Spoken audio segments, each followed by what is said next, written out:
नमस्कार प्रेक्षकांनो, तर मालिकेचा खूपच जबराट असा प्रोमो रिलीज झालेला आहे. तर आपण पाहतो की राजन आणि आजी नयनताराच्या घरी आलेत ऋषीसाठी कमळीचा हात मागण्यासाठी.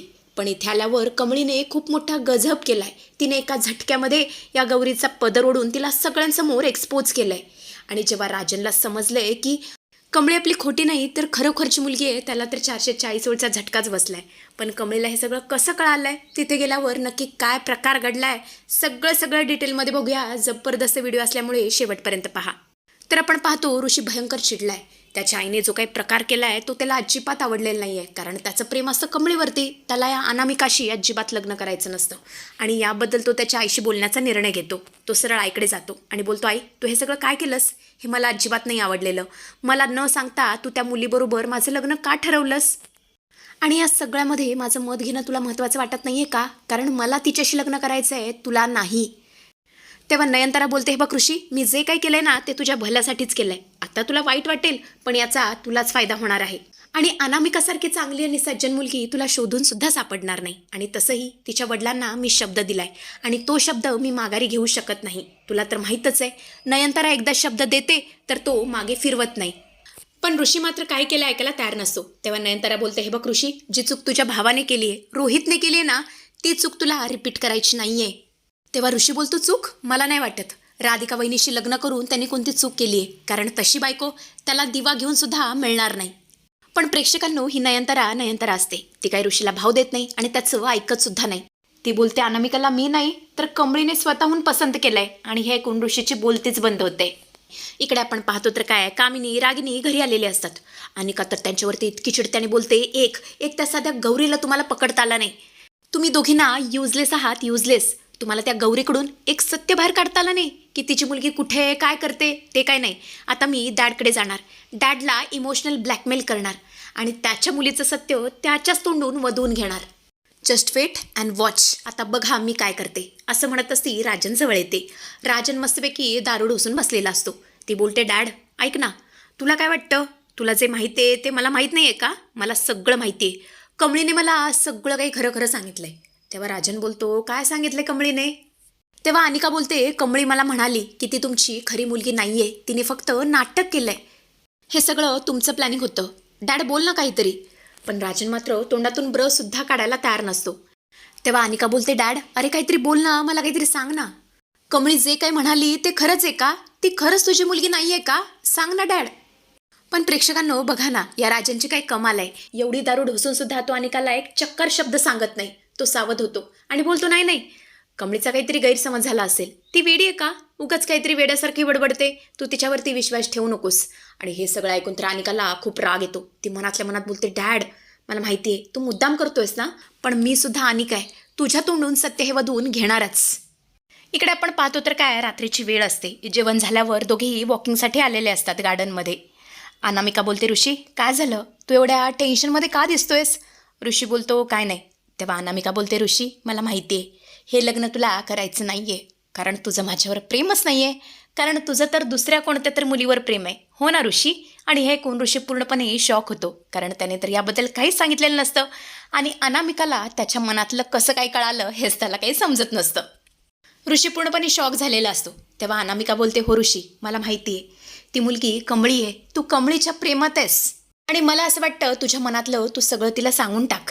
तेव्हा ऋषी बोलतो, अनामिका ते सगळं ठीक आहे, माझं तिच्यावर प्रेम आहे हे मला माहिती आहे, ह्याचं मला रिअलायझेशनसुद्धा झालं आहे. पण तिचं माझ्यावर प्रेम नाही आहे ना, त्याचं काय? तेव्हा अनामिका बोलते, मी सांगते ना तिचं तुझ्यावर प्रेम आहे. तेव्हा ऋषी बोलतो, काय? पण तुला असं का वाटतं? तेव्हा अनामिका बोलते, कसं आहे ना, मी एक शिक्षिका आहे, मी एक गायिका आहे आणि माणसांचं मन ओळखायला मला 1 मिनिटंसुद्धा लागत नाही. मी बघ लगेच तुला ओळखलं. मला लगेच कळून चुकलं की तुझं माझ्यावर प्रेम नाही आहे, पण कमळीवर आहे हे मला लगेच कळालं. तेव्हा ऋषी बोलतो, पण तुला कशावरून वाटतंय की कमळीचं माझ्यावर प्रेम आहे? त्यावर अनामिका बोलते, कसं आहे ना, कमळीला तुझ्याबद्दल सगळ्या गोष्टी माहिती आहेत. ती अगदी भरभरून बोलत असते. अशा छोट्या गोष्टी ज्या तुला सुद्धा माहीत नाही आहेत त्या तिला माहिती आहेत. लाईक तुला कधी आनंद होतो, कधी राग येतो, तू कोणत्या गोष्टीवरून चिडतोस, तुझा आवडता रंग कोणता, तुला खायला का आवडतं, सगळं तिला माहिती आहे. आता तूच विचार कर ना, प्रेम असल्याशिवाय एवढं सगळं कळतं का कोणाला? आणि या सगळ्या गोष्टी आपल्याला तेव्हाच माहिती असतात जेव्हा आपण त्या व्यक्तीवरती प्रेम करतो. पण ऋषी, या सगळ्यामध्ये आता वेळ घालवू नकोस. कमळीला तुझ्या मनातलं सांगून टाक. नाहीतर कोण आधी सांगणार यामध्येच तुम्ही अडकून बसाल. दुसऱ्या दिवशी आपण पाहतो तर काय, राजन आजी दोघेही नयनताराच्या घरी आलेले असतात. कारण आजीला त्या अनामिकाबद्दल कळालेलं असतं. आणि नयनताराने हे असं केलेलं आजींना अजिबात आवडलेलं नसतं. कारण त्यांना तर ऋषीचं लग्न कमळीशी लावायचं असतं. कारण या नयनताराने कमळीच्या येण्या अगोदरच आजींना शब्द दिलेला असतो की तुमची जी कोणी नात असेल, राजनची जी कोणी मुलगी असेल, तिला मी माझ्या घरची सून करून घेईन, ऋषीची बायको करून घेईन. कारण ती तुमच्यासारखी सुसंस्कारी असणार आहेत, राजनचे संस्कार तिच्यावरती असणार आहेत, असा शब्द नयनताराने तिला दिलेला असतो. पण तिला काय माहिती ही कमळीच निघेल म्हणून. आणि कमळी मुळात तिला आवडत नसते. अशी गावछाप मुलगी तिला ऋषीसाठी नको असते.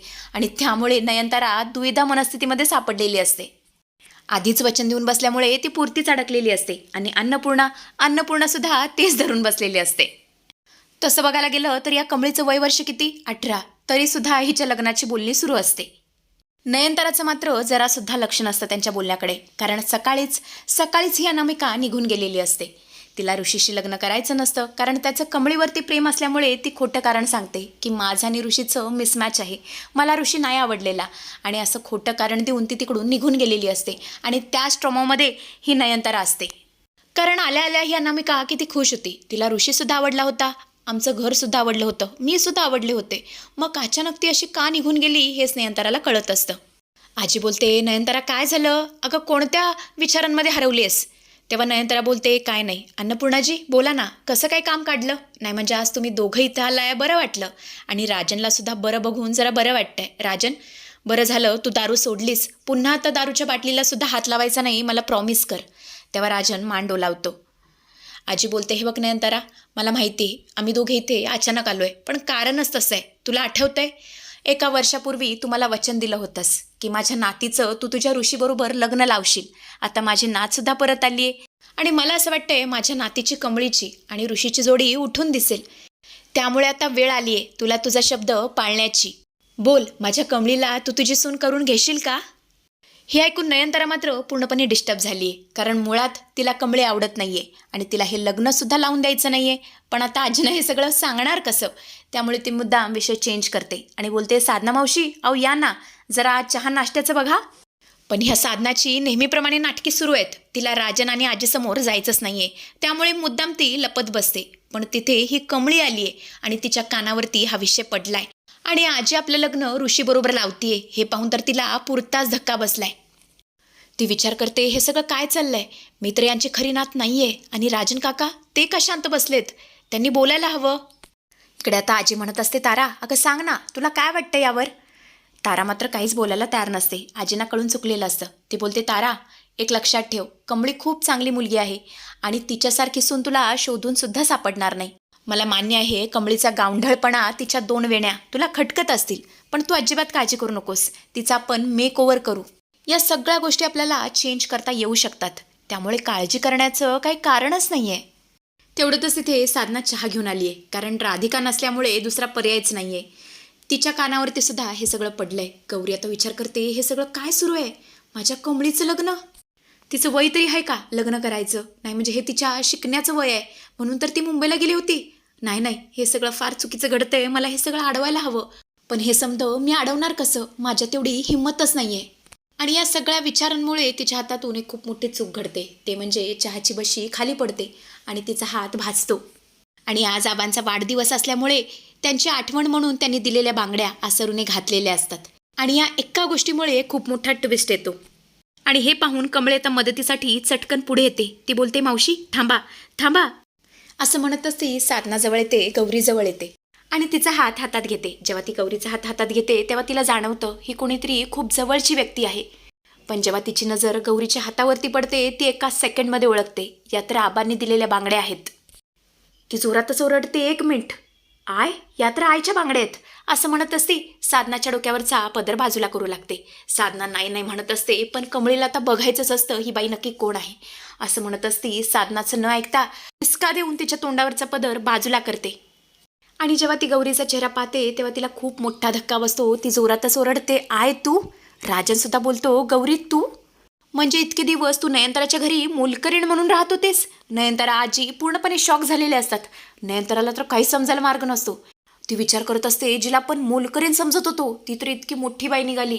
चक्क अन्नपूर्णा इस्टेटची महाराणी निघाली, राजांची बायको निघाली, अन्नपूर्णा आजींची सून निघाली. हा सगळा काय प्रकार आहे, सगळेच शॉक झालेले असतात. तेव्हा आता पुढे नक्की मालिकेला काय टर्निंग पॉईंट मिळेल हे बघणं खूपच इंटरेस्टिंग ठरणार आहे. असेच अपडेट्स बघत राहण्यासाठी चॅनलशी कनेक्टेड राहा.